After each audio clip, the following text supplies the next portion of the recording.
여러분, 안녕하세요. 오늘 우리는 2000년 전으로 시간 여행을 떠나려고 합니다. 로마 제국이 지배하던 팔레스타인, 갈릴리 호숫가의 작은 어촌 마을. 그곳에서 한 목수의 아들이 12명의 평범한 사람들을 불렀습니다. 나를 따르라. 단 4글자의 이 말이 세상을 바꿨습니다. 어부, 세리, 열심당원. 그들은 각자의 삶을 살아가던 평범한 사람들이었습니다.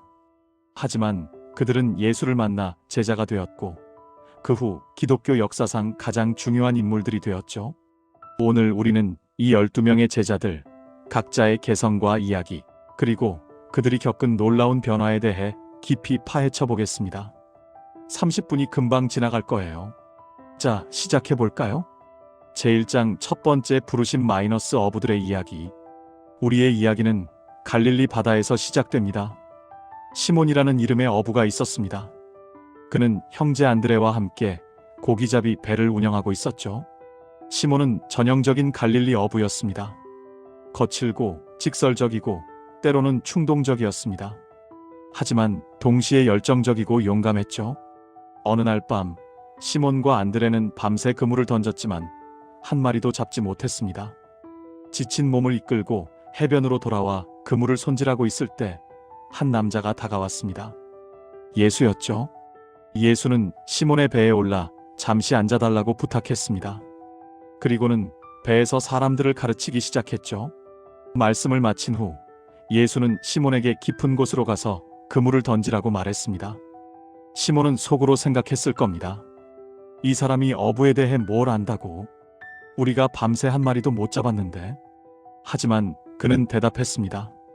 선생님, 우리가 밤새 수고하였지만 아무것도 잡지 못했습니다. 그러나 말씀에 따라 그물을 던지겠습니다. 그리고 그물을 던졌을 때 놀라운 일이 일어났습니다. 그물이 찢어질 정도로 엄청난 양의 고기가 잡혔습니다. 배가 가라앉을 지경이었죠. 시몬은 무릎을 꿇고 말했습니다. 주님, 나는 죄인입니다.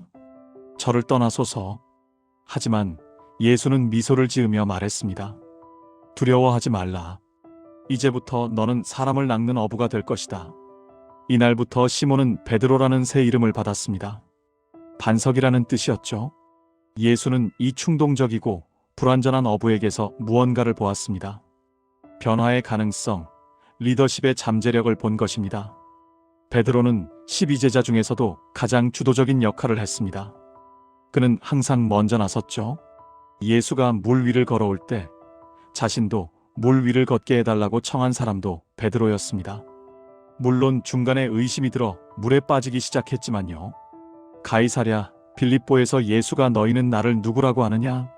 고 물었을 때 주는 그리스도시요 살아계신 하나님의 아들이시니이다라고 고백한 사람도 베드로였습니다.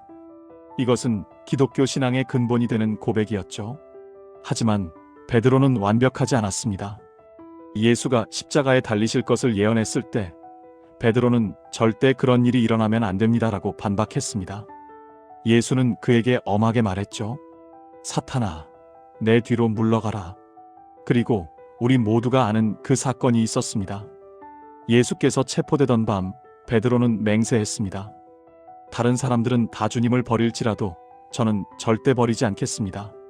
하지만 그날 밤 닭이 울기 전에 베드로는 3번이나 예수를 모른다고 부인했습니다. 닭이 울었을 때 베드로는 예수의 눈과 마주쳤습니다. 그 눈빛에는 비난이 아니라 슬픔과 사랑이 담겨 있었죠. 베드로는 밖으로 나가 통곡했습니다. 하지만 이야기는 여기서 끝나지 않습니다. 부활 후 예수는 베드로를 찾아와 3번 물었습니다. 내가 나를 사랑하느냐? 베드로가 3번 부인한 것을 3번의 사랑 고백으로 회복시켜 주신 것입니다. 내 양을 먹이라. 예수는 실패한 베드로를 버리지 않았습니다. 오히려 그에게 교회의 리더십을 맡기셨죠. 그리고 베드로는 변화했습니다. 오순절 성령이 임했을 때 베드로는 담대하게 설교했고 3,000명이 회심했습니다. 한때 예수를 부인했던 그 사람이 이제는 죽음도 두려워하지 않는 리더가 된 것입니다. 전승에 따르면 베드로는 로마에서 거꾸로 십자가에 못 박혀 순교했다고 합니다. 자신은 예수님과 같은 방식으로 죽을 자격이 없다고 생각했기 때문이죠. 베드로의 이야기는 우리에게 말해줍니다. 실패가 끝이 아니라는 것을, 우리의 약점이 하나님의 은혜를 경험하는 통로가 될 수 있다는 것을 말입니다. 안드레는 베드로의 동생이었습니다. 하지만 그의 성격은 형과 정반대였죠. 베드로가 충동적이고 주도적이었다면 안드레는 조용하고 겸손했습니다. 흥미롭게도 안드레는 12제자 중 가장 먼저 예수를 만났습니다. 그는 원래 세례 요한의 제자였는데 요한이 예수를 가리키며 보라, 하나님의 어린 양이로다라고 말했을 때 예수를 따라갔습니다. 그리고 안드레가 가장 먼저 한 일은 무엇이었을까요? 형 시몬을 찾아가 말했습니다. 우리가 메시아를 만났다. 그리고 시몬을 예수께 데려갔죠. 이것이 안드레의 특징이었습니다. 그는 항상 다른 사람들을 예수께 인도했습니다. 오병이어의 기적 때 무리를 먹일 방법이 없어 제자들이 당황했을 때 보리떡 5개와 물고기 2마리를 가진 아이를 예수께 데려온 사람이 안드레였습니다. 그리스인들이 예수를 만나고 싶어 했을 때도 그들을 예수께 인도한 사람이 안드레였죠. 안드레는 주목받지 못했습니다. 복음서에 그의 이름이 나오는 횟수는 많지 않죠. 하지만 그가 인도한 사람들, 특히 베드로를 생각하면 그의 영향력은 실로 엄청났습니다. 전승에 따르면 안드레는 그리스와 소아시아 지역에서 복음을 전하다가 현재 터키의 파트라스에서 X자형 십자가에 못 박혀 순교했다고 합니다. 그는 끝까지 사람들을 예수께 인도하는 일을 멈추지 않았죠. 안드레의 이야기는 우리에게 말해줍니다. 우리 모두가 주목받을 필요는 없다는 것을, 때로는 다른 사람을 빛나게 하는 것이 가장 큰 사역이 될 수 있다는 것을 말입니다. 갈릴리 바다에는 또 다른 어부 형제가 있었습니다. 세베대의 아들 야고보와 요한이었죠. 이들은 베드로와 안드레가 일하던 곳에서 멀지 않은 곳에서 아버지와 함께 그물을 손질하고 있었습니다. 예수가 그들을 부르셨을 때 놀라운 일이 일어났습니다. 그들은 배와 아버지를 그 자리에 두고 즉시 예수를 따라갔습니다. 이것은 당시 문화에서 매우 충격적인 행동이었죠. 가족과 사업을 버리고 떠난다는 것은 큰 결단이었습니다. 예수는 이 두 형제에게 특별한 별명을 지어주셨습니다. 보아너게, 즉 우레의 아들들이라는 뜻이었죠. 왜 이런 별명을 지어주셨을까요? 한 번은 사마리아 사람들이 예수 일행을 받아들이지 않았습니다. 그러자 야고보와 요한이 예수께 말했죠. 주님, 하늘에서 불을 내려 그들을 멸하기를 원하십니까? 엘리야처럼 말이죠. 예수는 그들을 꾸짖으셨습니다. 또 한 번은 두 형제가 어머니를 앞세워 예수께 청을 했습니다. 주님의 나라에서 하나는 주님의 오른편에, 하나는 왼편에 앉게 해주세요. 다른 제자들은 이 말을 듣고 분개했죠. 하지만 예수는 이들을 포기하지 않으셨습니다. 오히려 베드로, 야고보, 요한 이 세 명을 가장 가까이 두셨죠. 변화산에서 예수의 변모를 목격한 것도 이 세 명이었고, 야이로의 딸을 살리실 때도, 겟세만의 동산에서 기도하실 때도 이들을 데리고 가셨습니다. 야고보는 12제자 중 가장 먼저 순교했습니다. 사도행전 12장에 기록된 것처럼 헤롯 아그리빠 1세가 칼로 그를 죽였죠. 서기 44년경의 일이었습니다. 그는 자신이 예수께 했던 말을 실천했습니다. 우리가 마실 수 있습니다. 고난의 잔을 마시겠다고 했던 그 약속을 지킨 것입니다. 요한의 이야기는 더욱 극적입니다. 우레의 아들이었던 요한은 나중에 사랑의 사도로 변화했습니다. 그가 쓴 요한복음과 요한서신은 사랑에 대한 가장 아름다운 기록들이죠. 하나님은 사랑이시라. 우리가 사랑함은 그가 먼저 우리를 사랑하셨음이라. 불같은 성격의 젊은이가 사랑을 노래하는 노인이 된 것입니다. 이것이 예수와 함께한 삶의 결과였습니다. 전승에 따르면 요한은 에베소에서 사역하다가 로마 황제 도미티아누스 치하에서 판모스 섬으로 유배되었고 거기서 요한계시록을 썼다고 합니다. 그는 12제자 중 유일하게 자연사했다고 전해지며 90세가 넘도록 살았다고 합니다. 말년에 요한은 너무 나이가 들어서 교회에 가려면 사람들이 들어서 데려가야 했다고 합니다. 그리고 그가 반복해서 한 말은 단 하나였죠. 어린 자녀들아, 서로 사랑하라. 사람들이 왜 항상 같은 말만 하시냐고 묻자 요한은 대답했습니다. 이것이 주님의 명령이기 때문입니다. 이것만 행하면 충분합니다. 야고보와 요한의 이야기는 우리에게 말해줍니다. 우리의 성격, 심지어 우리의 결점까지도 하나님께서 사용하실 수 있다는 것을, 변화는 가능하다는 것을 말입니다. 제2장 가장 논란 많은 제자들. 이제 우리는 갈릴리의 세관으로 가봅시다. 그곳에는 레위라고도 불리는 마태라는 사람이 앉아 있었습니다. 그는 세리였죠. 당시 세리는 유대 사회에서 가장 멸시받는 직업 중 하나였습니다. 왜일까요? 로마 제국은 세금을 징수하는 권리를 사들인 사람들에게 맡겼습니다. 이 세리들은 로마가 정한 세금보다 더 많이 걷어서 그 차액을 자신의 수입으로 삼았죠. 다시 말해, 그들은 동족을 착취해서 로마에 협력하는 반역자로 여겨졌습니다. 마태는 부자였을 겁니다. 하지만 유대 사회에서 완전히 소외된 사람이었죠. 회당에 들어갈 수도 없었고 법정에서 증언할 자격도 없었습니다. 그는 돈은 많았지만 존경받지 못하는 삶을 살고 있었습니다. 어느 날 예수가 세관 앞을 지나가다가 멈춰 섰습니다. 그리고 마태를 바라보며 말했죠. 나를 따르라. 단 3글자였습니다. 하지만 그 말 속에는 다른 사람들이 마태에게 주지 않았던 것이 있었습니다. 존중과 사랑이었죠. 마태는 즉시 일어나 예수를 따랐습니다. 모든 것을 버리고요. 어부들은 나중에 돌아가서 다시 고기를 잡을 수 있었습니다. 하지만 세리는 달랐죠. 세관을 버리고 떠나면 그 자리는 즉시 다른 사람에게 넘어갔습니다. 돌아갈 수 없었죠. 마태는 돌다리를 불태우고 예수를 따른 것입니다. 그리고 마태는 집에서 큰 잔치를 베풀었습니다. 그리고 자신의 친구들, 즉 다른 세리들과 죄인들을 초대했죠. 그들도 예수를 만나게 하고 싶었던 것입니다. 바리새인들은 투덜거렸습니다. 어찌하여 너희 선생은 세리와 죄인들과 함께 먹느냐? 예수의 대답은 명확했습니다. 건강한 자에게는 의사가 쓸데없고 병든 자에게라야 쓸데있느니라. 나는 의인을 부르러 온 것이 아니요 죄인을 부르러 왔노라. 마태는 예수의 제자 중에서도 특별한 사람이었습니다.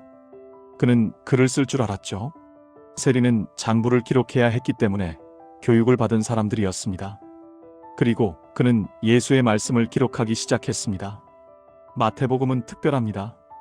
유대인들을 위해 쓰여진 이 복음서는 예수가 구약에서 예언된 메시아임을 증명하는 데 초점을 맞추고 있죠. 마태는 자신의 동족에게 예수를 증거하고 싶었던 것입니다. 마태복음에는 산상수훈이 가장 완벽하게 기록되어 있습니다. 심령이 가난한 자는 복이 있나니 의를 위하여, 박해를 받은 자는 복이 있나니 등 예수의 가르침이 체계적으로 정리되어 있죠. 전승에 따르면 마태는 에티오피아나 페르시아 지역에서 복음을 전하다가 순교했다고 합니다. 한때 동족에게 멸시받던 세리가 이제는 그들을 위해 목숨을 바친 것입니다. 마태의 이야기는 우리에게 말해줍니다. 과거가 무엇이든 우리가 어떤 사람이었든 상관없다는 것을, 예수는 우리를 있는 그대로 받아주신다는 것을 말입니다. 12제자 중에는 열심당원이라고 불리는 시몬이 있었습니다. 베드로와 이름이 같아서 혼동되기 쉽죠. 그래서 보통 열심당원 시몬 또는 가나안 사람 시몬이라고 불렸습니다. 열심당은 무엇이었을까요? 그들은 로마의 지배에 무력으로 저항하는 유대인 혁명가들이었습니다. 오늘날로 치면 독립운동가이자 게릴라 전사였죠. 그들은 단도를 품에 숨기고 다녔고 기회가 있으면 로마 군인이나 로마 협력자들을 암살했습니다. 이제 상상해보세요. 이 그룹에 누가 있었나요? 세리 마태가 있었습니다. 마태는 로마에 협력하는 반역자였죠. 그리고 열심당원 시몬이 있었습니다. 그는 마태 같은 사람을 죽이는 것을 의무로 여기는 사람이었습니다. 이 두 사람이 같은 그룹에 있었다는 것은 놀라운 일입니다. 평소였다면 서로 죽이고 죽임을 당하는 관계였을 텐데 예수 안에서 그들은 형제가 된 것입니다.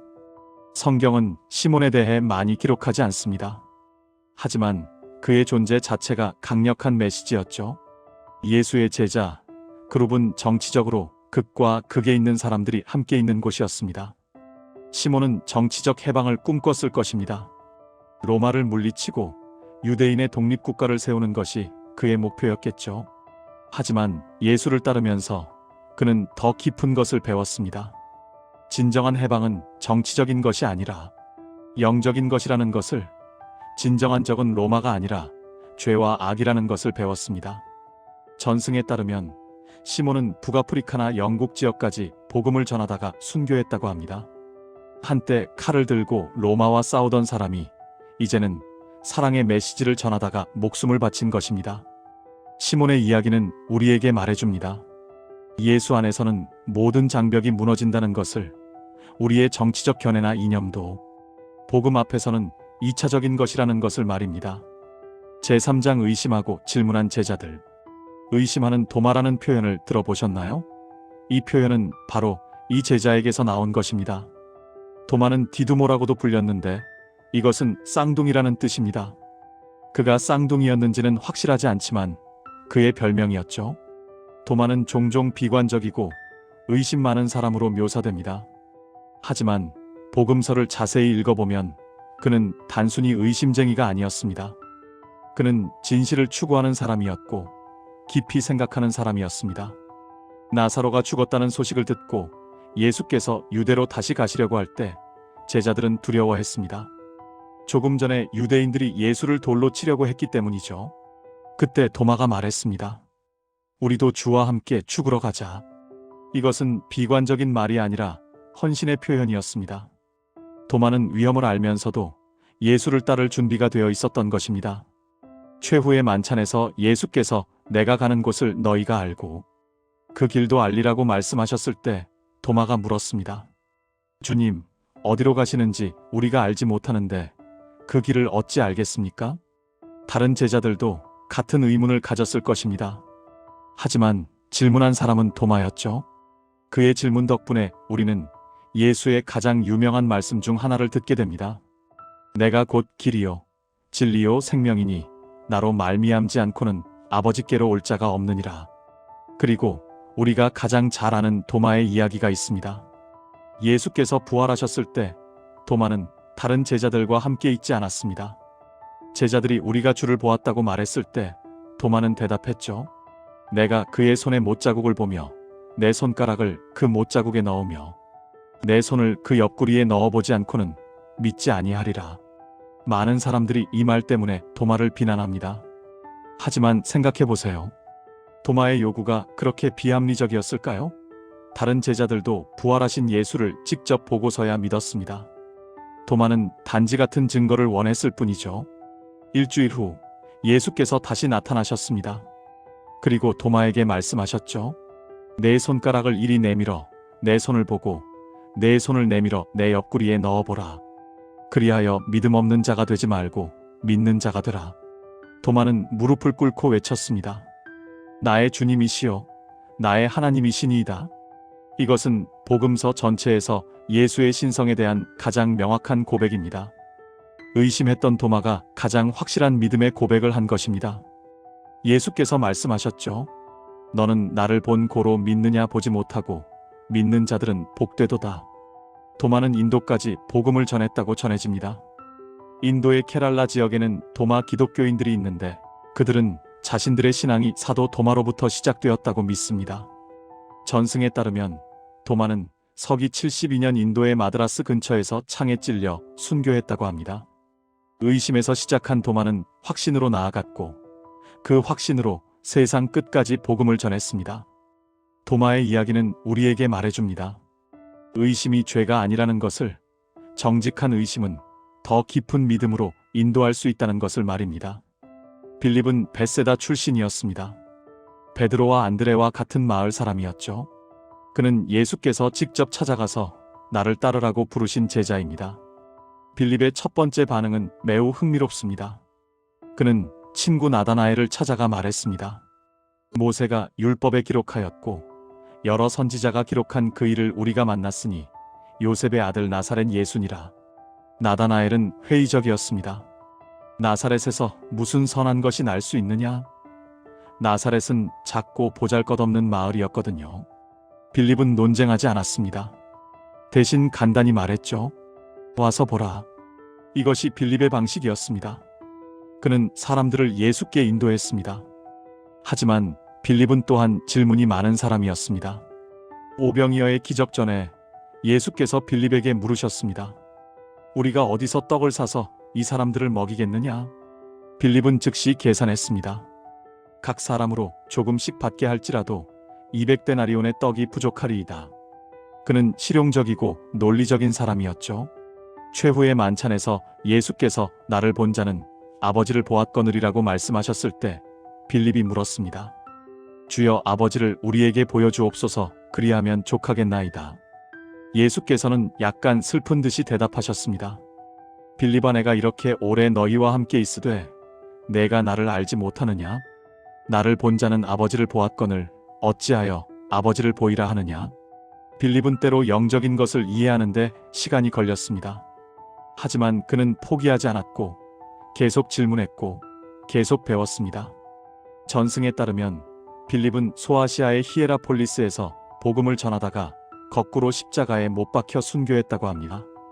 빌립의 이야기는 우리에게 말해줍니다. 질문하는 것이 좋다는 것을, 이해하지 못할 때 솔직하게 말하는 것이 중요하다는 것을 말입니다. 나다나엘은 바돌로메라고도 불렸습니다. 많은 학자들이 이 두 이름이 같은 사람을 가리킨다고 믿습니다. 빌립이 나다나엘을 예수께 데려왔을 때 예수께서 그를 보시고 말씀하셨습니다. 보라, 이는 참으로 이스라엘 사람이라 그 속에 간사함이 없도다. 나다나엘은 놀라며 물었습니다. 어떻게 나를 아십니까? 예수께서 대답하셨죠. 빌립이 너를 부르기 전에 내가 무화과 나무 아래에 있을 때에 보았노라. 이 말씀에 나다나엘은 즉시 고백했습니다. 랍비여, 당신은 하나님의 아들이시요 당신은 이스라엘의 임금이로소이다. 무화과 나무 아래에서 무슨 일이 있었을까요? 성경은 말하지 않습니다. 하지만 당시 유대인들은 무화과 나무 아래에서 묵상하고 기도하곤 했습니다. 아마도 나다나엘은 거기서 깊은 영적 경험을 했고 예수께서 그것을 아신다는 사실에 충격을 받은 것 같습니다. 나다나엘은 처음에는 회의적이었지만 일단 확신하자 완전히 헌신했습니다. 속에 간사함이 없다는 예수의 평가는 그의 성격을 완벽하게 표현합니다. 그는 정직하고 순수한 사람이었습니다. 전승에 따르면 나다나엘은 인도와 아르메니아 지역에서 복음을 전하다가 산채로 가죽이 벗겨지는 형벌을 받고 순교했다고 합니다. 그래서 많은 예술 작품에서 나다나엘은 칼과 자신의 가죽을 들고 있는 모습으로 묘사됩니다. 나다나엘의 이야기는 우리에게 말해줍니다. 정직함과 순수함이 얼마나 소중한지를 회의에서 시작해도 진실을 만나면 변할 수 있다는 것을 말입니다.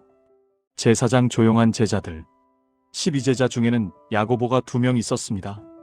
세베대의 아들 야고보와 알페오의 아들 야고보죠. 혼동을 피하기 위해 후자를 작은 야고보라고 불렀습니다. 작은이라는 말이 키가 작다는 뜻인지 나이가 어리다는 뜻인지 아니면 단순히 구별하기 위한 호칭인지는 확실하지 않습니다. 하지만 이 별명은 그의 성격을 반영하는 것 같습니다. 그는 겸손하고 조용했던 것 같습니다. 성경은 작은 야고보에 대해 거의 기록하지 않습니다. 그는 제자 명단에 이름이 나올 뿐 특별한 일화가 없죠. 하지만 그것 자체가 의미 있습니다. 모든 사람이 주목받을 필요는 없습니다. 모든 사람이 리더가 될 필요는 없죠. 작은 야고보는 조용히 예수를 따랐고 묵묵히 자신의 역할을 했습니다. 전승에 따르면 작은 야고보는 이집트나 페르시아에서 복음을 전하다가 순교했다고 합니다. 어떤 전승은 그가 톱으로 잘려 죽었다고 말하고 어떤 전승은 십자가에 못 박혔다고 말합니다. 작은 야고보의 이야기는 우리에게 말해줍니다. 조용한 충성도 가치 있다는 것을, 주목받지 않는 섬김도 하나님께는 소중하다는 것을 말입니다. 다데오는 야고보의 아들 유다라고도 불렸습니다. 가룟 유다와 구별하기 위해서죠. 또 다른 이름으로는 렙바이오스라고도 불렸습니다. 성경에서 다데오의 말이 직접 기록된 곳은 단 한 곳입니다. 최후의 만찬에서 예수께서 나를 사랑하는 자는 내 말을 지키리니 내 아버지께서 그를 사랑하실 것이요라고 말씀하셨을 때 다데오가 물었습니다. 주여, 어찌하여 자기를 우리에게는 나타내시고 세상에는 아니하려 하시나이까? 이것은 깊은 질문이었습니다. 제자들은 예수께서 메시아로서 온 세상에 나타나시고 로마를 물리치고 이스라엘의 왕이 되실 것이라고 기대했습니다. 하지만 예수는 다른 계획을 가지고 계셨죠. 예수의 대답은 명확했습니다. 사람이 나를 사랑하면 내 말을 지키리니 내 아버지께서 그를 사랑하실 것이요 우리가 그에게 가서 거처를 그와 함께 하리라. 다데오의 질문 덕분에 우리는 예수의 왕국이 정치적인 것이 아니라 영적인 것임을, 예수께서 세상의 권력을 추구하시는 것이 아니라 사람들의 마음에 거하시길 원하신다는 것을 더 명확히 이해하게 됩니다. 전승에 따르면 다데오는 시리아, 메소포타미아, 페르시아 지역에서 복음을 전하다가 화살에 맞아 순교했다고 합니다. 어떤 전승은 그가 도끼로 목이 잘렸다고 말합니다. 다데오의 이야기는 우리에게 말해줍니다. 우리의 기대와 하나님의 계획이 다를 수 있다는 것을, 하나님의 방법이 우리의 방법보다 더 높다는 것을 말입니다. 제5장 배신과 구원. 이제 우리는 가장 어렵고 가장 슬픈 이야기를 다뤄야 합니다. 가룟 유다의 이야기입니다. 유다는 가룟 사람이었습니다. 이것은 유대 남부의 작은 마을 이름입니다. 흥미롭게도 유다는 12제자 중 유일한 유대 지역 출신이었습니다. 다른 제자들은 모두 갈릴리 출신이었죠. 유다는 제자 그룹의 회계를 맡고 있었습니다. 이것은 그가 교육받은 사람이었고 제자들이 그를 신뢰했다는 것을 의미합니다. 적어도 처음에는 말이죠. 요한복음은 유다가 돈계를 맡았지만 그 안에서 돈을 훔쳤다고 기록합니다. 베다니의 마리아가 값비싼 향유를 예수의 발에 부었을 때 유다가 어찌하여 이 향유를 300데나리온에 팔아 가난한 자들에게 주지 아니하였느냐고 말한 것도 돈에 대한 그의 집착을 보여줍니다. 하지만 유다의 배신 동기는 단순히 돈만은 아니었을 것입니다. 많은 학자들은 유다가 예수께서 정치적 메시아가 되시길 바랐다고 생각합니다. 그는 예수께서 로마를 물리치고 이스라엘의 왕이 되시길 원했던 것 같습니다. 그런데 예수는 계속해서 고난과 죽음에 대해 말씀하셨습니다. 유다는 실망했을 것입니다. 어쩌면 그는 예수를 배신함으로써 예수께서 기적적으로 권능을 나타내시고 왕이 되시도록 강요하려고 했는지도 모릅니다. 유다는 대제사장들에게 가서 말했습니다. 내가 예수를 너희에게 넘겨주면 얼마를 주겠느냐? 그들은 은 30냥을 주었습니다. 이것은 노예 한 명의 값이었죠. 최후의 만찬에서 예수께서 말씀하셨습니다. 너희 중 하나가 나를 배반하리라. 제자들은 모두 슬퍼하며 물었습니다. 주여, 그가 나입니까? 유다도 물었습니다. 랍비여, 내가 아니옵니까? 예수께서 대답하셨죠. 내가 말하였느니라. 그리고 예수께서 떡 한 조각을 유다에게 주시며 말씀하셨습니다. 내가 하는 일을 속히 하라. 그 순간 사탄이 유다에게 들어갔다고 성경은 기록합니다. 유다는 일어나 밤으로 나갔습니다. 요한은 의미심장하게 덧붙입니다. 밤이었더라. 겟세마네 동산에서 유다는 무리를 이끌고 왔습니다. 그리고 예수께 입맞춤으로 신호를 했죠. 사랑과 존경의 표시인 입맞춤이 배신의 신호가 된 것입니다. 예수께서 말씀하셨습니다. 유다야, 내가 입맞춤으로 인자를 파느냐? 예수께서 체포되고 십자가에 못 박히실 것이 확실해지자 유다는 후회했습니다. 그는 대제사장들에게 돌아가 은을 던지며 말했습니다. 내가 무죄한 피를 팔고 죄를 범하였도다. 그들은 냉담하게 대답했습니다. 그것이 우리에게 무슨 상관이냐? 내가 당하라. 절망한 유다는 밖으로 나가 목을 메어 자살했습니다. 유다의 이야기는 비극입니다. 그는 3년 동안 예수와 함께 있었습니다. 기적을 보았고 가르침을 들었고 사랑을 경험했습니다. 하지만 결국 예수를 배신했죠. 왜일까요? 탐욕 때문이었을까요? 실망 때문이었을까요? 사탄의 영향 때문이었을까요? 아마도 이 모든 것이 복합적으로 작용했을 것입니다. 가장 슬픈 것은 유다가 회개할 기회가 있었다는 것입니다. 베드로도 예수를 부인했지만 그는 예수께 돌아가 용서를 받았습니다. 하지만 유다는 자신을 용서하지 못했고 예수의 용서를 구하지도 않았습니다.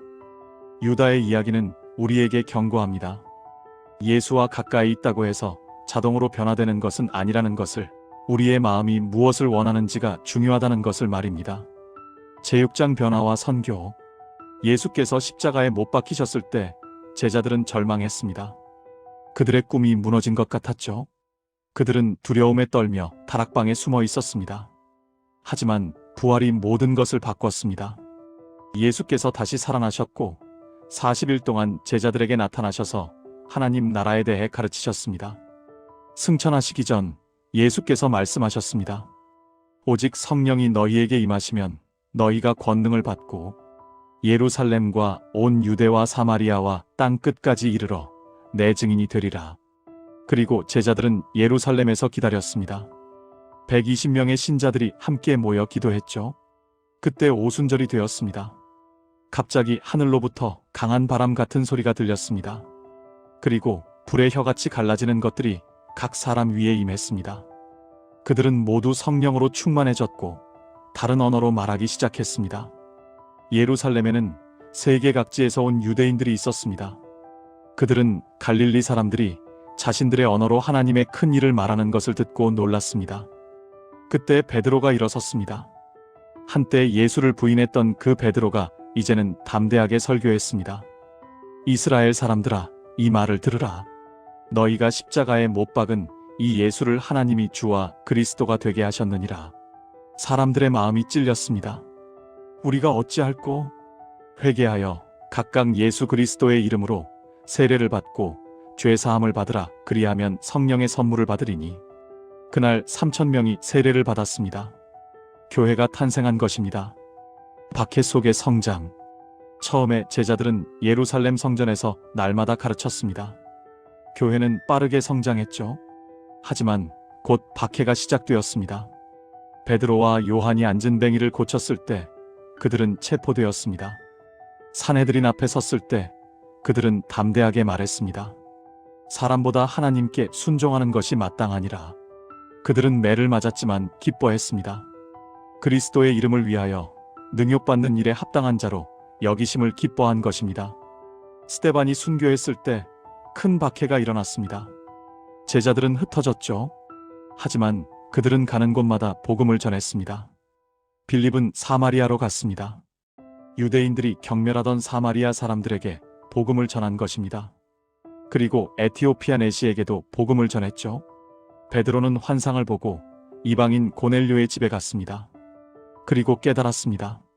하나님께서는 사람의 외모를 보지 않으신다는 것을, 복음은 모든 사람을 위한 것이라는 것을 말입니다. 전승에 따르면 제자들은 세계 각지로 흩어져 복음을 전했습니다. 베드로는 소아시아와 로마로 갔습니다. 그곳에서 교회를 세우고 가르쳤죠. 네로 황제의 박해 때 순교했다고 전해집니다. 요한은 에베소에서 사역했습니다. 그는 오래 살면서 여러 교회를 돌보았고 복음서와 서신과 계시록을 썼죠. 도마는 인도까지 갔습니다. 시리아를 거쳐 파르티아로 그리고 인도까지 복음을 전했다고 합니다. 마태는 에티오피아나 페르시아로 갔다고 전해집니다. 그는 자신의 동족인 유대인들에게 예수가 메시아임을 증거했죠. 안드레는 흑해 지역으로 갔습니다. 현재의 터키, 그리스, 러시아 지역에서 복음을 전했다고 합니다. 빌립은 소아시아의 히에라폴리스에서 사역했습니다. 그곳에서 순교했다고 전해지죠. 시몬은 북아프리카나 영국까지 갔다는 전승이 있습니다. 어떤 전승은 그가 페르시아에서 순교했다고 말합니다. 야고보, 유다, 나다나엘도 각자의 지역에서 복음을 전했습니다. 그들은 모두 고난을 겪었습니다. 대부분이 순교했죠. 하지만 그들은 멈추지 않았습니다. 왜일까요? 그들은 부활하신 예수를 보았기 때문입니다. 그들은 예수께서 살아계심을, 예수께서 약속하신 것이 참됨을 알았습니다. 그것이 그들을 변화시켰고 그들로 하여금 목숨을 바치게 했습니다. 제7장 평범함의 능력. 자, 이제 우리는 12제자의 이야기를 거의 다 들었습니다. 잠시 멈춰서 생각해 봅시다. 이들은 누구였을까요? 어부, 세리, 열심당원. 그들은 특별한 교육을 받지 못한 평범한 사람들이었습니다. 사도행전 4장 13절은 이렇게 기록합니다. 그들이 베드로와 요한이 담대하게 말함을 보고 그들을 본래 학문 없는 범인으로 알았다가 이상히 여기며. 학문 없는 범인들이었습니다. 신학교를 나온 것도 아니고 랍비 학교에서 공부한 것도 아니었죠. 그저 평범한 사람들이었습니다. 그들은 완벽하지 않았습니다. 베드로는 충동적이었고 야고보와 요한은 야심이 많았고 도마는 의심이 많았고 유다는 배신했습니다. 하지만 예수는 이들을 선택하셨습니다. 왜일까요? 성경은 분명히 말합니다. 하나님께서는 세상의 약한 것을 택하셔서 강한 것을 부끄럽게 하시고 세상의 미련한 것을 택하셔서 지혜로운 자들을 부끄럽게 하신다고 말이죠. 예수께서 12제자를 선택하신 것은 그들이 특별해서가 아니라 하나님께서 평범한 사람들을 통해 특별한 일을 하시기 때문입니다. 생각해 보세요. 만약 예수께서 당시의 유명한 랍비들, 교육받은 바리새인들, 권력 있는 사두개인들을 제자로 삼으셨다면 어떻게 되었을까요? 사람들은 말했을 것입니다. 그래, 그들은 원래 그럴 만한 사람들이야. 그들은 특별하니까. 하지만 예수께서 평범한 어부들, 멸시받는 세리를 택하시고 그들을 변화시켜 세상을 바꾸는 사람들로 만드셨을 때 모든 영광은 하나님께 돌아갔습니다. 12제자의 이야기는 희망의 이야기입니다. 우리도 평범합니다. 우리도 실수합니다. 우리도 약점이 있습니다.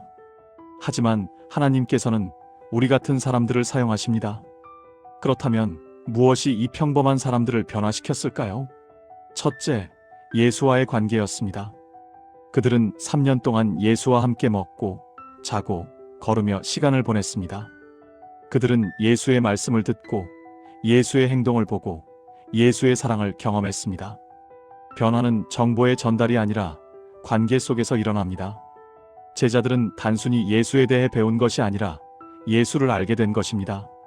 둘째, 실패와 회복의 경험이었습니다. 베드로는 예수를 부인했지만 용서받았습니다.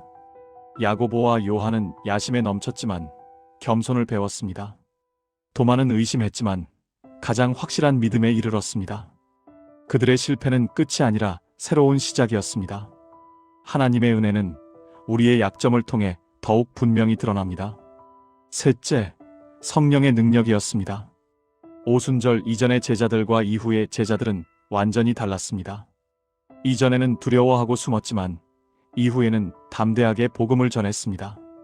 인간의 힘만으로는 불가능했습니다. 하지만 성령께서 그들 안에 계셨고 그들을 통해 역사하셨습니다. 넷째, 공동체의 힘이었습니다. 제자들은 혼자가 아니었습니다. 그들은 함께 있었습니다. 서로 격려하고 서로 지지하고 서로 책임을 물었습니다. 베드로가 실패했을 때 다른 제자들이 있었습니다. 도마가 의심했을 때 다른 제자들이 증거했습니다. 그들은 함께 강해졌습니다. 제8장 제자들의 유산. 2000년이 지난 지금 우리는 무엇을 봅니까? 12명의 평범한 사람들이 시작한 운동이 전 세계로 퍼졌습니다. 오늘날 약 24억 명의 기독교인들이 있습니다. 세계 인구의 3분의 1입니다. 교회는 모든 대륙, 모든 나라에 있습니다. 성경은 3,000개가 넘는 언어로 번역되었습니다. 예수의 이름은 지구상에서 가장 많이 알려진 이름입니다. 이 모든 것이 어떻게 시작되었을까요? 12명의 제자들로부터입니다. 그들은 책을 썼습니다. 마태는 복음서를 썼고, 요한은 복음서와 서신과 계시록을 썼고, 베드로는 2통의 서신을 썼습니다. 이 책들은 2000년 동안 수십억 명의 사람들에게 읽혀졌습니다. 그들은 교회를 세웠습니다. 그들이 간 곳마다 신자들의 공동체가 생겼습니다. 이 교회들은 다시 다른 교회들을 세웠고, 그렇게 계속되어 오늘날에 이르렀습니다. 그들은 순교했습니다. 대부분의 제자들이 믿음을 지키다가 죽임을 당했습니다. 그들의 피는 교회의 씨앗이 되었습니다. 초대 교회의 한 지도자는 이렇게 말했습니다. 순교자의 피는 교회의 씨앗이다. 그들은 본을 보였습니다. 어떻게 예수를 따르는지, 어떻게 서로 사랑하는지, 어떻게 박해 속에서도 믿음을 지키는지를 보여주었습니다. 각 제자는 독특한 유산을 남겼습니다. 베드로는 리더십의 모델이 되었습니다. 실패에도 불구하고 다시 일어서는 용기, 대담한 믿음, 양떼를 돌보는 목자의 마음을 보여주었습니다. 로마 가톨릭 교회는 베드로를 초대 교황으로 여깁니다. 요한은 사랑의 사도가 되었습니다. 그의 글은 하나님의 사랑과 형제 사랑에 대한 가장 아름다운 표현입니다. 그는 우리에게 기독교의 핵심은 사랑임을 가르쳤습니다. 마태는 복음의 보편성을 보여주었습니다. 한때 배척받던 세리가 이제는 복음을 기록하여 모든 세대에 전하는 사람이 되었습니다. 그는 과거가 미래를 결정하지 않는다는 것을 증명했습니다. 도마는 정직한 의심이 깊은 믿음으로 이어질 수 있음을 보여주었습니다. 그는 질문하는 것이 괜찮다는 것을, 의심에서 시작해도 확신에 이를 수 있다는 것을 가르쳤습니다. 안드레는 조용한 섬김의 능력을 보여주었습니다. 그는 주목받지 않아도, 리더가 아니어도 엄청난 영향력을 가질 수 있다는 것을 증명했습니다. 각 제자는 다른 방식으로, 하지만 모두 의미 있게 하나님 나라에 기여했습니다. 12제자의 이야기가 우리에게 주는 교훈은 무엇일까요? 첫째, 부르심입니다. 하나님께서는 여전히 사람들을 부르십니다. 나를 따르라는 예수의 말씀은 오늘날 우리에게도 들립니다. 우리의 배경, 우리의 과거, 우리의 능력이 무엇이든 상관없습니다. 하나님께서는 우리를 사용하실 수 있습니다. 둘째, 변화입니다. 제자들은 예수를 만나 변화되었습니다. 충동적인 어부가 교회의 반석이 되었고, 우레의 아들이 사랑의 사도가 되었고, 의심하는 사람이 가장 확실한 고백을 하는 사람이 되었습니다. 우리도 변할 수 있습니다. 셋째, 실패에서의 회복입니다. 제자들은 모두 실패했습니다. 베드로는 부인했고, 제자들은 도망갔고, 도마는 의심했습니다. 하지만 그들의 실패는 끝이 아니었습니다. 하나님의 은혜는 우리의 실패보다 큽니다. 넷째, 평범함의 능력입니다. 하나님께서는 평범한 사람들을 통해 비범한 일을 하십니다. 우리는 완벽할 필요가 없습니다. 우리는 단지 하나님께 순종하고 성령께 의지하면 됩니다. 다섯째, 공동체의 중요성입니다. 제자들은 혼자가 아니었습니다. 그들은 함께 있었습니다. 우리도 혼자서는 할 수 없습니다. 우리는 서로가 필요합니다. 여섯째, 사명입니다. 제자들은 복음을 전하라는 사명을 받았습니다. 그들은 그 사명을 완수했습니다. 이제 그 사명은 우리에게 있습니다. 너희는 가서 모든 민족을 제자로 삼으라는 예수의 명령은 여전히 유효합니다. 제구장 제자도의 의미. 12제자의 이야기는 단순히 역사적 기록이 아닙니다. 그것은 제자도에 대한 살아있는 교과서입니다. 예수를 따른다는 것은 무엇을 의미할까요? 첫째, 그것은 예수와의 개인적 관계를 의미합니다. 제자들은 예수에 대해 아는 것에 만족하지 않았습니다. 그들은 예수를 알았습니다. 그들은 매일 예수와 함께 시간을 보냈습니다. 오늘날 우리는 예수를 물리적으로 볼 수 없습니다. 하지만 우리는 여전히 예수와 관계를 맺을 수 있습니다. 기도를 통해, 성경을 통해, 성령을 통해 말입니다. 둘째, 그것은 배움을 의미합니다. 제자라는 단어 자체가 배우는 사람이라는 뜻입니다. 제자들은 예수의 말씀을 들었습니다. 그들은 예수의 행동을 관찰했습니다. 그들은 예수에게서 하나님 나라에 대해, 사랑에 대해, 겸손에 대해, 섬김에 대해 배웠습니다. 우리도 계속 배워야 합니다. 성경을 읽고 묵상하고 적용해야 합니다. 평생 학습의 자세가 필요합니다. 셋째, 그것은 순종을 의미합니다. 제자들은 예수의 말씀을 듣고 행했습니다. 때로는 이해하지 못했지만 순종했습니다. 시몬이 말씀에 의지하여 그물을 내리겠습니다 라고 했을 때처럼 말입니다. 순종은 쉽지 않습니다. 특히 예수의 말씀이 우리의 생각과 다를 때는 더욱 그렇습니다. 하지만 제자도는 순종 없이는 불가능합니다. 넷째, 그것은 변화를 의미합니다. 제자들은 예수와 함께하면서 변했습니다. 그들의 가치관이 바뀌었고, 그들의 우선순위가 바뀌었고, 그들의 성격까지도 변했습니다. 우리도 변해야 합니다. 기독교는 단순히 새로운 정보를 받아들이는 것이 아니라 새로운 사람이 되는 것입니다. 다섯째, 그것은 희생을 의미합니다. 제자들은 모든 것을 버리고 예수를 따랐습니다. 그들은 가족을, 직업을, 안전을, 심지어 목숨까지도 포기했습니다. 예수께서 말씀하셨습니다. 누구든지 나를 따라오려거든 자기를 부인하고 자기 십자가를 지고 나를 따를 것이니라. 여섯째, 그것은 사명을 의미합니다. 제자들은 단순히 예수와 함께 있는 것에 만족하지 않았습니다. 그들은 나가서 다른 사람들에게도 예수를 전했습니다. 우리도 마찬가지입니다. 우리는 복음을 받았을 뿐만 아니라 복음을 전하라는 사명도 받았습니다. 12제자와 우리 사이에는 분명 차이가 있습니다. 그들은 예수를 직접 봤고 우리는 보지 못했습니다. 그들은 초대 교회를 세웠고 우리는 이미 세워진 교회의 일부입니다. 하지만 본질적으로 우리의 부르심은 같습니다. 우리도 예수의 제자입니다. 우리도 나를 따르라는 말씀을 들었습니다. 사실 어떤 면에서 우리는 12제자보다 더 많은 것을 가지고 있습니다. 우리는 완성된 성경을 가지고 있습니다. 우리는 2000년의 교회 역사와 신학적 발전을 가지고 있습니다. 우리는 전 세계의 신자들과 연결되어 있습니다. 하지만 이 모든 것에도 불구하고 핵심은 변하지 않았습니다. 예수와의 관계, 그분께 대한 순종, 복음을 전하는 사명. 이것이 제자도의 본질입니다. 제10장 오늘날 우리에게. 자, 이제 우리는 12제자의 이야기를 모두 들었습니다. 하지만 한 가지 이야기가 더 남아 있습니다. 바로 당신의 이야기입니다. 12제자의 이야기는 과거의 이야기가 아닙니다. 그것은 현재 진행형의 이야기입니다. 하나님께서는 여전히 사람들을 부르십니다. 여전히 평범한 사람들을 통해 비범한 일을 하십니다. 질문은 이것입니다. 당신은 어떻게 반응하시겠습니까? 베드로와 안드레가 그물을 버리고 즉시 예수를 따랐을 때처럼 당신도 즉각적인 순종의 결단을 할 준비가 되어 있습니까? 마태가 세관을 버리고 돌아갈 수 없는 결정을 했을 때처럼 당신도 과거를 뒤로하고 새로운 삶을 시작할 준비가 되어 있습니까?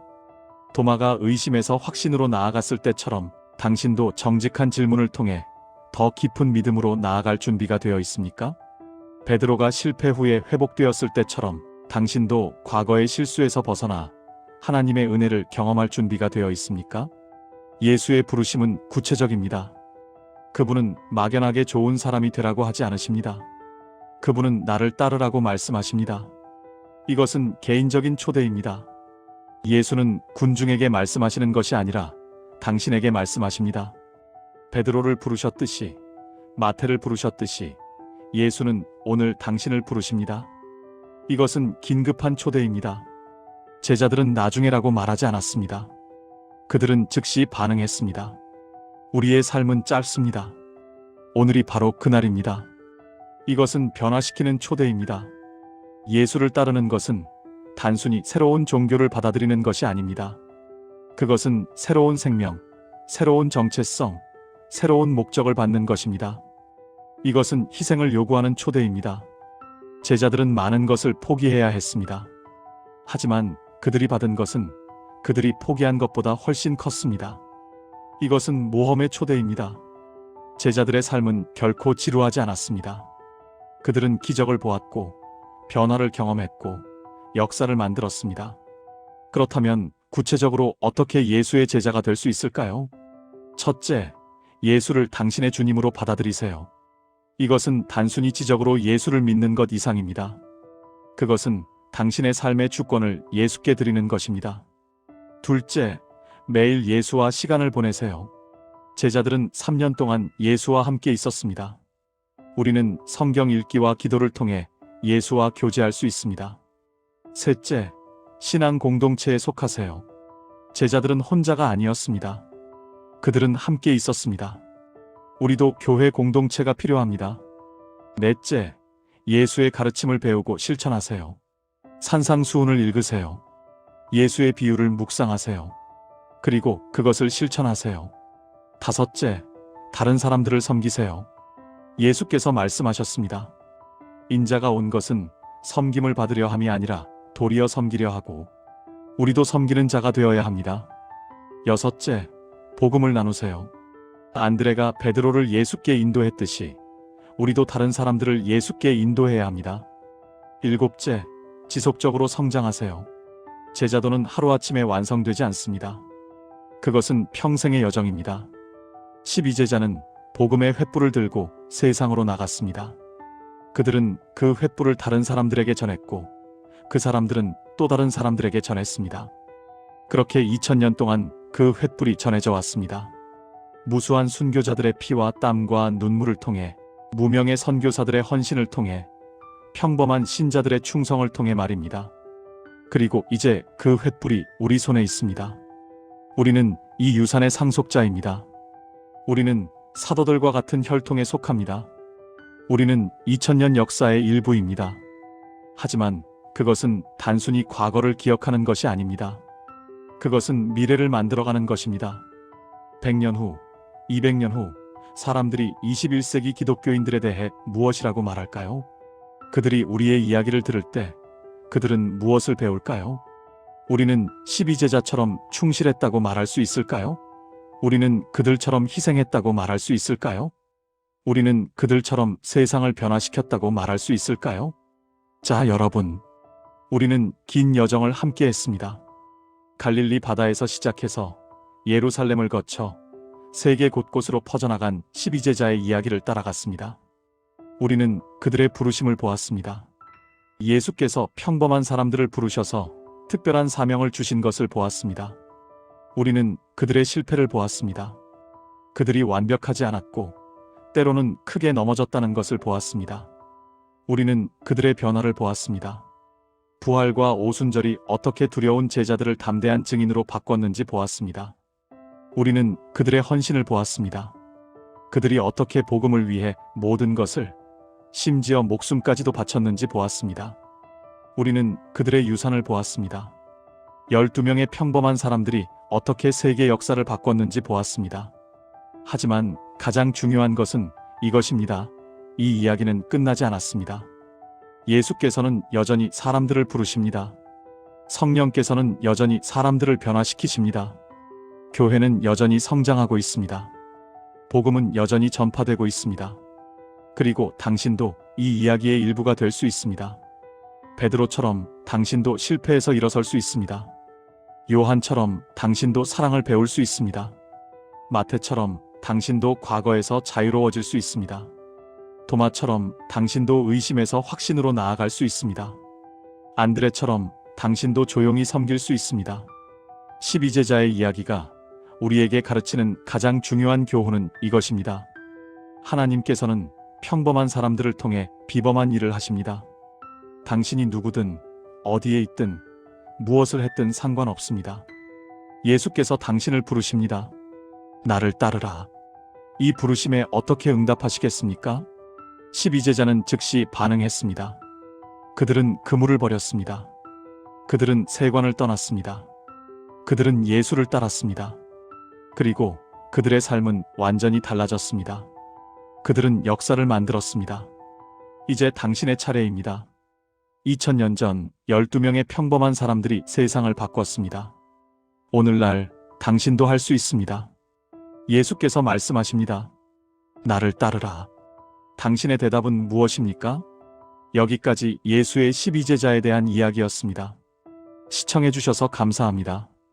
이 영상이 도움이 되셨다면 좋아요와 구독 부탁드립니다. 그리고 무엇보다 12제자처럼 예수를 따르는 삶을 사시기를 바랍니다. 하나님의 선택은 완벽한 사람이 아니라 순종하는 사람을 찾습니다. 12제자의 이야기는 우리 모두에게 희망을 줍니다. 왜냐하면 그들도 우리와 같은 평범한 사람들이었기 때문입니다. 그러나 예수를 만나 그들은 변화되었습니다.